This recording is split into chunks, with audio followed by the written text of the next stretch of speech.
Have you ever stayed up way too late, maybe studying for a test or trying to meet a deadline, and then noticed something feels off the next day?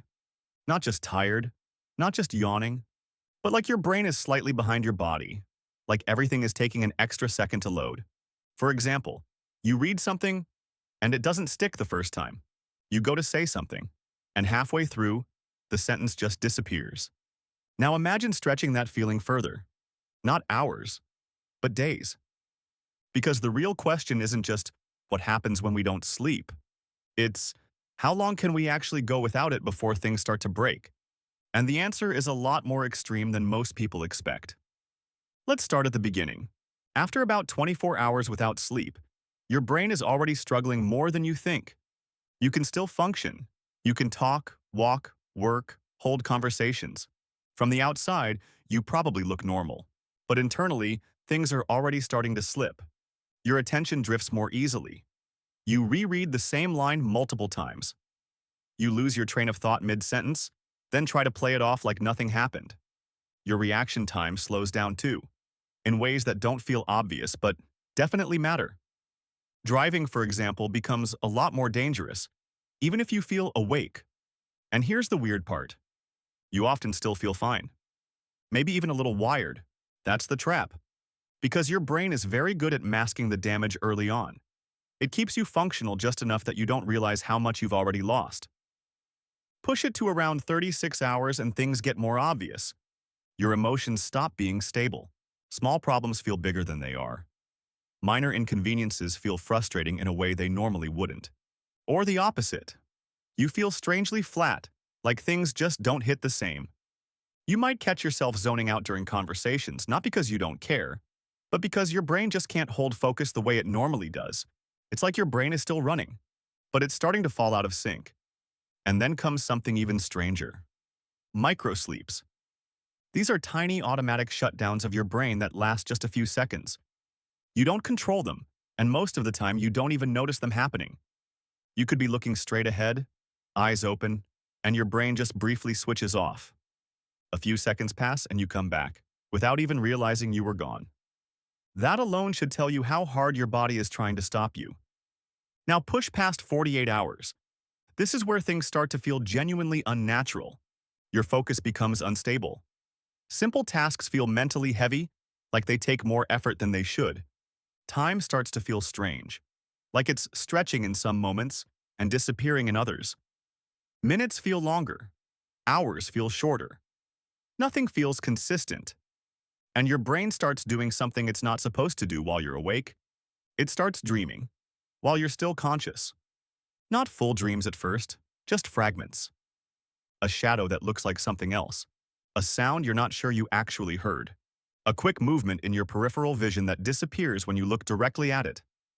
Little things, but enough to make you question what you're seeing. And the worst part is, you can't always tell what's real anymore. By 72 hours without sleep, you're not just tired anymore. Your brain is starting to malfunction at a deeper level. Memory becomes unreliable. Conversations don't fully stick. You might forget what you were doing just seconds ago, then stand there trying to piece it back together. Speech can feel slower. Thoughts don't connect as smoothly. And hallucinations can become more intense and more frequent. At this point, your brain is essentially trying to stay awake using whatever unstable patterns it can generate. But it's losing control of the process. And this is where one of the most famous sleep deprivation experiments in history comes in.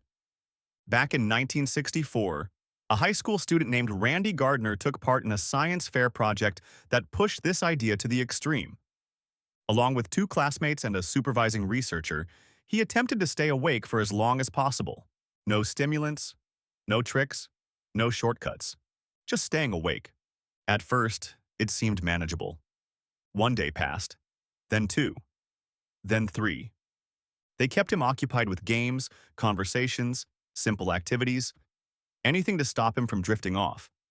But by day 4, things started to noticeably fall apart.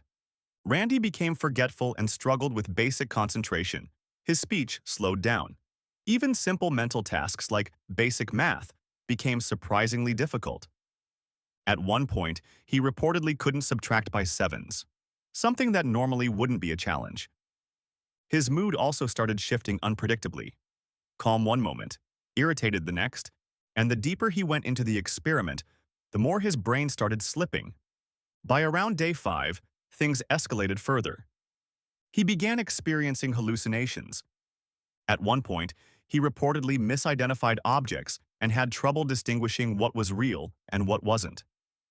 His perception wasn't stable anymore. His memory became inconsistent. He would forget what he was saying mid-sentence. Thoughts wouldn't fully connect, like pieces missing from a puzzle. And yet, he was still awake, still talking, still moving, still technically functioning, but clearly not operating normally. Eventually, after 11 days and 25 minutes without sleep, the experiment ended. And what makes this so interesting isn't just how long he stayed awake, it's what happened after. Because after finally sleeping for over 14 hours, Randy returned to normal functioning without any lasting damage. No permanent memory loss, no long-term cognitive issues, which sounds reassuring, until you realize what it actually means. It means the brain can survive extreme stress temporarily, while quietly breaking down in the background. Because that's the real pattern here. Sleep deprivation doesn't collapse everything at once. It degrades it. First your focus, then your emotions, then your perception, then your ability to tell what's real. And it happens slowly enough that you might not notice until you're already deep in it. And here's something most people don't think about. Sleep isn't just rest, it's maintenance. While you sleep, your brain is actively working. It clears out waste products that build up during the day. It processes and stores memories. It resets emotional balance so you can handle stress properly the next day. It's like a reset system you don't consciously see, but rely on constantly. Without that process, everything starts to stack. Small errors become bigger ones. Small lapses become instability. And eventually, your brain starts prioritizing survival over accuracy. That's when reality starts to feel flexible. So when people ask, how long can we go without sleep? The truth isn't a clean number, because technically humans have stayed awake for over a week under extreme conditions. But functionally, the real limit is much earlier. It's the point where your brain stops operating like you, and eventually your body always takes back control, even if you resist it, even if you push through, because sleep isn't something you can avoid forever. The longer you stay awake, the harder your brain struggles to keep up.